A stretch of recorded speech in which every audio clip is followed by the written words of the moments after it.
Hello everyone, welcome back to the channel. Welcome to another video, a sort of interesting, potentially kind of out of place feeling video considering all the decluttering content that has been bing going on the channel. This is going to be a thrifting slash secondhand haul moving forward with doing anti-consumerism, being a more conscious consumer, moving forward in only wanting to purchase secondhand clothing, as well as being a recovering in recovery shopping addict.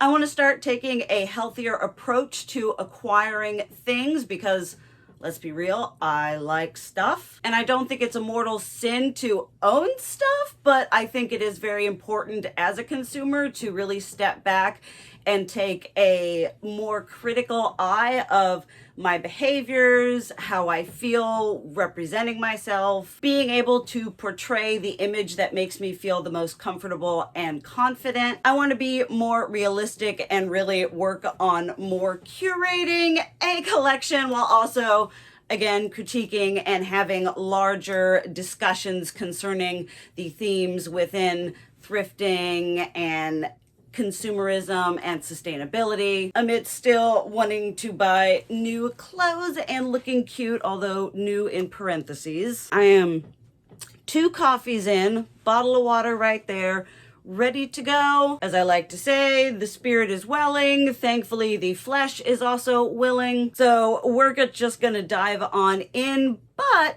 I would like to preface this particular haul as well as going into the themes and elements and how I want to haul in the future. Because unlike my previous channel, I just don't want to have content based on I'm constantly buying shit and showing and rotating and accumulating just to have rather than accumulating or rather purchasing when I buy things to use them. And with that being said, I do in fact have some thoughts, some more constructed notes. So if this preface sounds like it's a bit, pre-written, that's because it is. Simply because whenever it comes to my discussions, rather than just show videos and other things, when I want to have a bit more of a nuanced conversation, I like having my thoughts down. My channel, this whole thing is very hands-on. I don't have fancy editing. I don't have fancy, I'm filming on my phone. So if you like OG YouTube feels and very non-2014 polished content, definitely go over and check out my channel. Subscribe should this pique your interest or any other content that is available for you on my page, as well as other decluttering content that's going to be there, other fashion videos. And if you're seeing this video, I'm going to be posting more consistently, but enough jibber jabber. Let's get into the written part. I find it necessary to differentiate between thrifting something such as Goodwill, Salvation Army, aka donation-based secondhand, and curating secondhand from consignment style shops. My 2 options that I have is a Clothes Mentor and a Plato's Closet. Thankfully, both of those are pretty well stocked. They have a nice rotation. It's pretty easy for me to spend money, but even with me being much more particular, they still have a nice option for a really good price line, which we'll talk about later and in another video. Because bare bones thrifting is often not the treasure trove of goodies we see portrayed in a lot of social media. We are seeing the best of the best, and that isn't realistic. Not to say every trip to Clothes Mentor is going to be crazy bountiful, but the hunt is so much easier when things are already curated into the store, dedicated to make it easier to shop secondhand. They have already done some of the work for you. I find myself shopping non-thrifted secondhand when I want to shop actually and add to my wardrobe without the effort of digging around. And I want to make the distinction because I believe it is a bit unfair to portray every secondhand item obtained as thrifted,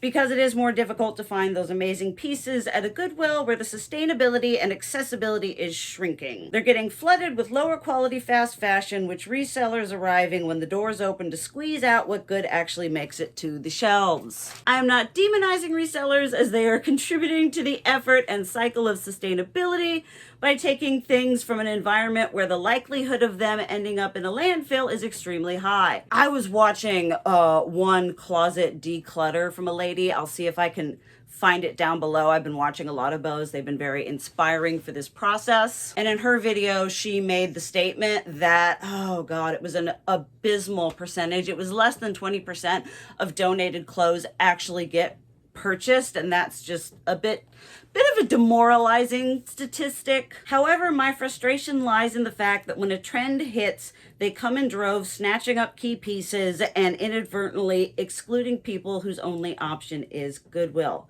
I also want to note that within today's dumpster fire of an economy, thrifting prices have risen for a variety of contributing factors. With that, some secondhand stores have prices just as good as you would find at Goodwill, but with a more curated experience. We're gonna go in and talk about, like, we've got thrifting options, and Goodwill's like, oh, I'm gonna raise our prices. And so going into Clothes Mentor, after having not been there for a while, I was pretty pleased to see a fairly wide variety of items 10 and under, which is unfortunately today pretty competitive with, say, Goodwill or Salvation Army. Mainstream thrift stores are crazy, absolutely bonkers at times. They know thrifting is in, they are capitalizing on it, and are putting $7.99 on a crappy Shein top and $19.99 on mid-tier clothing, and many times higher on designer or desirable items, but more on that in another video. I simply want to preface this video with all that and offer you a realistic look into secondhand shopping, since it isn't so easy just to make a wardrobe by shopping at your local Goodwill. I always say, thrifting, your thrift stores are only as good as the area that you live in. But we will get into thoughts and videos and everything. This is just, I wanted to kind of, again, not go into this haul with just like, look at all the shit I got, but also express to you where I want to go with purchasing and involving myself in fashion, because I love fashion, and I've been finding it very therapeutic going through my clothes, finding what I really like, what makes me feel the most comfortable, and really just starting to live my absolute best life at 34. It's a bit late, but better late than never. Let's talk clothing. I'm gonna start off with the stuff that I got from the consignment store. I got this from Clothes Mentor and Plato's Closet, as well as one item off of Mercari. And then I'll show you the thrifted pieces, the true thrifted pieces in my mind, so that you can see that with a bit of effort and a bit more time, you can find those more trendier pieces. It's just not necessarily as easy as I feel some content makes it seem. Starting off with some basics, I've just got these pants on because these are a pair of pants that I wear at least 2-3 times a week. So this is typically kind of a go-to what I would wear. I actually talked about in my dress declutter about how many different dresses I'm gonna live my best life with a dickie. And so this beautiful, stretchy, but still firm all up in there. I love the cut. I'm more excited and confident in myself. This is going to be a great under everything. I also think it looks pretty cute on its own. Extremely excited to style this. Next up is this simple basic piece. If there's anything I love, it is like a plain green or a plain brown layering piece. This is, again, a nice looking tank top, a thicker but softer cotton. I really hate all of the thin, like, polyfill microfiber fabric that you get. It's got a nice higher neckline, which I like. Again, just a really good basic throw on. Again, there's going to be a lot of those when I film my top declutter, but this one I just absolutely love. It makes me look good without my bra, which is typically how I go. Next up is this top here, which I am beyond in love with. I love the neckline. It's got this kind of like ribbing right here, which I feel is very Y2K detailing going on there, which if y'all don't know, you know now. I'm a 34-year-old. 1990 is the birth year, and I am going back and living the best life that teenage young adult me would have wanted to live, but didn't have the neurodivergent capability of doing so. So This brings joy on many levels. Next up is this top here. This is from Forever 21. I will artistically put brands, not because you really care about brands, though we do, because they provide certain aesthetics, and there's a whole commentary to be made about that, as well as prices. I just love I feel like hot and sexy. My girlfriend would really like this, and I am feeling, oh my lord, that's so cute. This is even better than what it was in the dressing room. Then we've got this amazing sweater right here. A constant theme that you're gonna find is I adore sweaters. I have such a problem with sweaters. But what's nice about this is it is a tank top rather than a long sleeve sweater, which is typically what I go for. In my dreams, I live in somewhere like Washington State or Maine, but in reality, I live in Virginia, where it's like cool maybe 2 months out of the year. I think this will look cute with a black tank top underneath it, cute with a lot of skirts that I have, as well as looking fantastic with these pants. Next up is this absolutely perfect, like this is a fantastic example of how I typically like a lot of my shirts to fit. Like I said, I've gotten a lot more confident in my body and being okay with tighter things rather than buying everything oversized because I hate the shape of my body. Really basic, really simple. I think this is from Forever 21. I would so much rather buy it secondhand than from their place. It's just really great. Throw on. I want to add some more black for styling because I've got solid black, which black used to be my favorite color before I looked into my soul and truly discovered green. But this is so perfect for the kind of fit and styling that I reach to basically on a day-to-day basis. Then we have this top, which was the first thing I tried on at Plato's Closet, and it set the tone for the rest of the shopping experience at that time. It was just really, as you can tell, a lot of things that bring me joy that I'm able to walk out of the gate and style immediately. And it also super reminded me about this top from Minga London, which is one of my absolute favorite brands for the aesthetic. Just that kind of looser, more like fantasy, not a fairy core. I'm not sure, but this is gonna be an example in a video I do talking about shopping for the aesthetic and how you can find secondhand pieces that really mimic the style, look, and just aesthetic and feel of more expensive pieces and designs. I've been wanting to add more blue to my wardrobe. My favorite colors are green, brown, and blue, and then probably purple after that. But while still remaining in the aesthetic that I want to go for, this is just so cute. It's not really super thin, but it's still thick enough to have more of a hold because I do again go typically braless. I love the two-tone, the stitching. Again, I feel very reminiscent to sort of the overall aesthetic of some of Minga London's look and pieces. I put on a tank top because I want to show these more outerwear pieces. This right here is absolutely, it scratches so many fashion, style, aesthetic, gender affirming itches in my brain. It is absolutely everything. It is perfect. It is double squishy lined in here. This is that soft but really firm ribbed material. Oh goodness. So comfy, so amazing. I tend to get very when it comes to the way clothing feels. Looking back, I was like, oh yeah, sure, I didn't have any neurodivergent whatever, having little breakdowns about clothing not fitting like absolutely perfect flat against my body. Whole lot of issues there, but this is beyond perfect. Everything I wanted and more, and it makes me super happy because I got really tempted at Walmart. They had these really cute super cropped sweatshirt hoodies. I'll put a picture here, and I really wanted to buy them, but I didn't, and then I found this, which is 110 times % better. Then this here is the most expensive thing that I got at Plato's Closet. It was $14, which is Abercrombie and Fitch, which honestly, if you were to find this at Goodwill, I wouldn't put it past them to put $13.99 on that damn thing.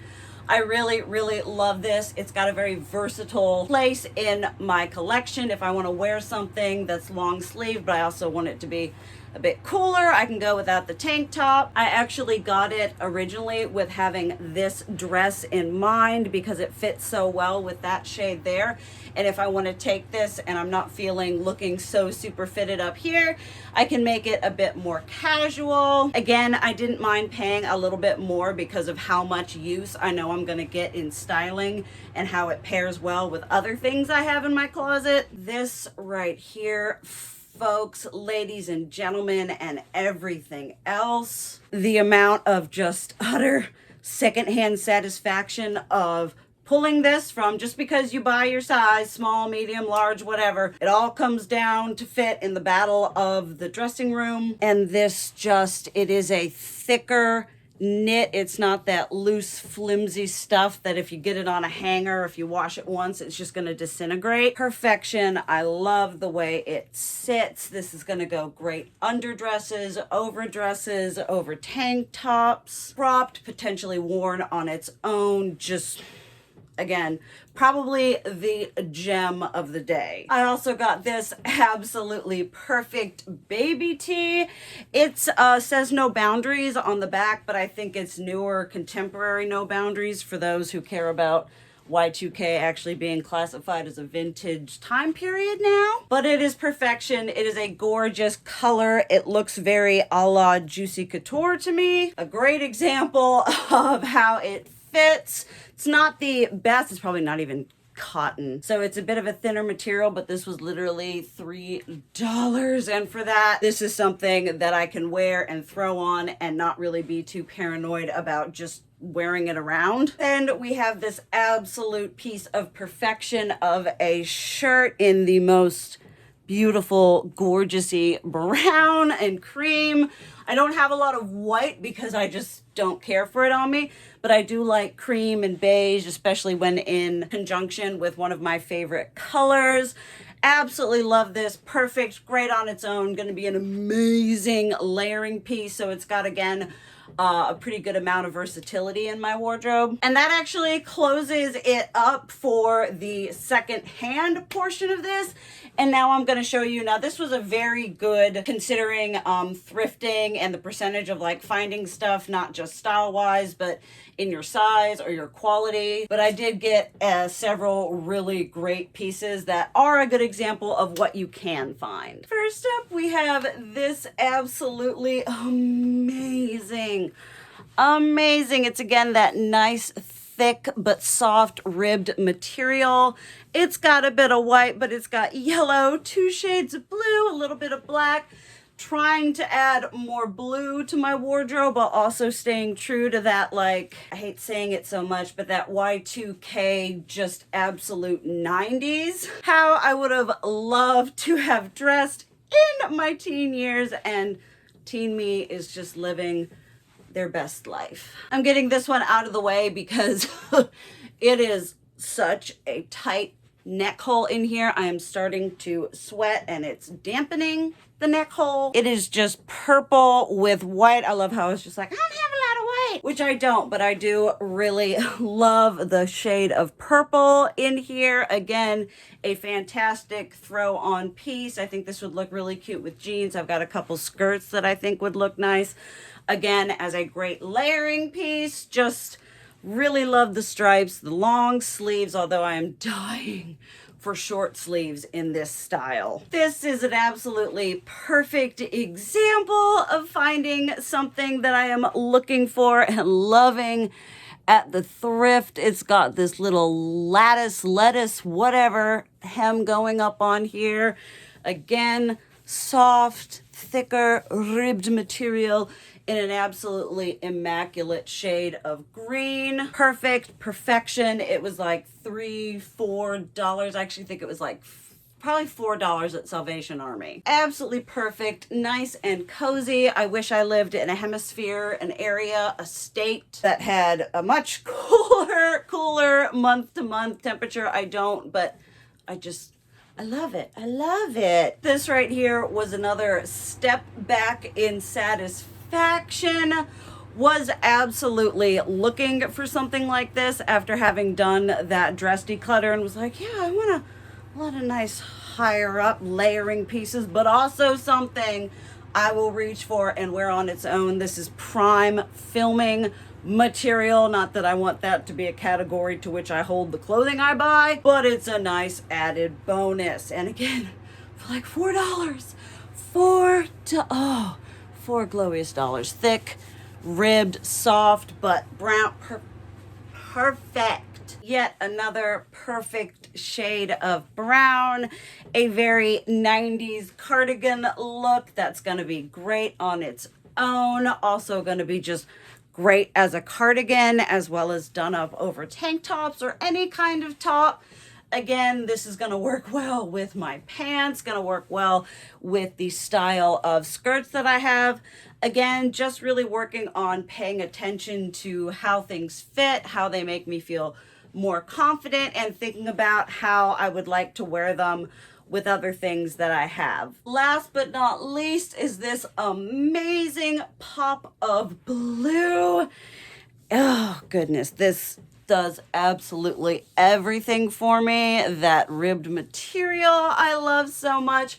I would have loved to have found this in that shorter whatever fit, the way I really like things, but I was okay with the oversized. This also looks very reminiscent to some baggier stuff that Minga London has going on for it. I was able to overlook the oversized because the material with the neckline, with the striping, everything I want in a top. And if I could find this like in like the tighter, smaller size, that would be fantastic. But I see me wearing a lot of it even with the oversized. Something that's a bit more than a t-shirt or something else oversized that I would throw on that still looks cute and a step up. Then last but not least is something I want to include.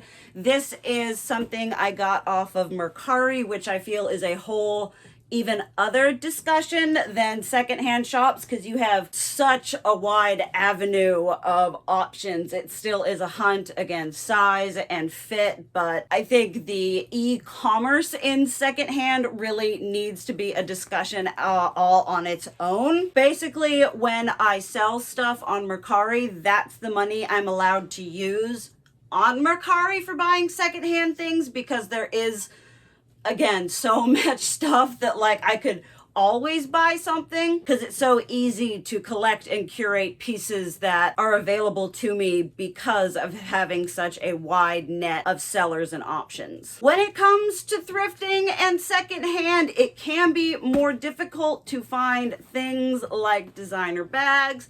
When it comes to my handbags, you all know I like leather. I like high quality. I like bags that I can abuse, and I know that with proper care, even if they're typically more expensive, probably one of the most expensive categories in my wardrobe, I don't mind paying a bit more if it means I can beat it to hell and back again. And I like the idea of purchasing older things, because then I can just be another step in the process of it actually getting worn until it's worn. But this is a Vivienne Westwood bag. She is one of my favorite designers, has been since I was like 16 years old. When it comes to her stuff, it is more difficult because her stuff is pretty expensive. She's got a great standing premium, and then unfortunately she passed away. Her premiums are staying the same, if not going to be getting better. So a lot of her stuff is expensive, but while also being made out of materials like fabric. And so when it's not leather, but the price is still like something I would pay for a leather bag, I'm like, it's fabric, I can't abuse it. Not saying her stuff isn't good quality, but a lot of her like really famous and iconic designs are just made out of fabric and other non-leather materials. However, this is leather. She's pretty dry. I'm gonna have to go and either condition her or get her conditioned. I'm a little bit leery about, you know, conditioning colored leather, but it's two-tone. It has the classic original orb. I'm not a huge fan of the newer signet that you see. A lot of her stuff just has the branding. And while I have a love-hate relationship with very obvious branding, I just love the nuance of just like, Vivienne Westwood going to, what is it, Airwen, going to Dunkin' Donuts, running to the Met Gala. The two-tone is amazing. I love that. It is a perfect color. I do say when it comes to bags or anything, always, if it's in one of your perfect colors, I do not mind spending more. Like if this had been in purple, I'd been like, oh, but green, but because it is older and a bit stiffer, it doesn't have damage. I got this for a really, really good price. It was around, after shipping and everything, $150, which that's an abysmal, horrifying price to pay for a bag for it being leather, something that's going to get a lot more use than fabric. It is Vivienne Westwood in a unique color in leather, and this just brings me all joy. And I'll have videos and content talking about buying secondhand bags. Again, when it comes to stuff that's a lot pricier, I have pretty strict rulings about the parameters and details it needs to have for me to be like, yes, I'm going to invest in this. Back to my tank top, because that's how I'm going to film my next video, doing my top declutter, which is going to be a whole ordeal. I'm actually going to stop filming after this, take a break, cool down. But there we have the end of that haul. This is a really long one, so if you've made it to this point, or honestly even halfway through this video, in which you're not going to hear this, but for those of you who did, give yourself a giant gold fucking star. You deserve it for listening to all of that. I hope you enjoyed seeing the clothes, as well as opening up kind of an avenue of now being able to jump off of this and create more critical discourse and have fun. I've got styling ideas and videos I know I want to make. I've got a lot of content that makes me really happy. But thank y'all so much for watching. Hope to see you in the next video. I love ya, and as always, keep it real. Mwah!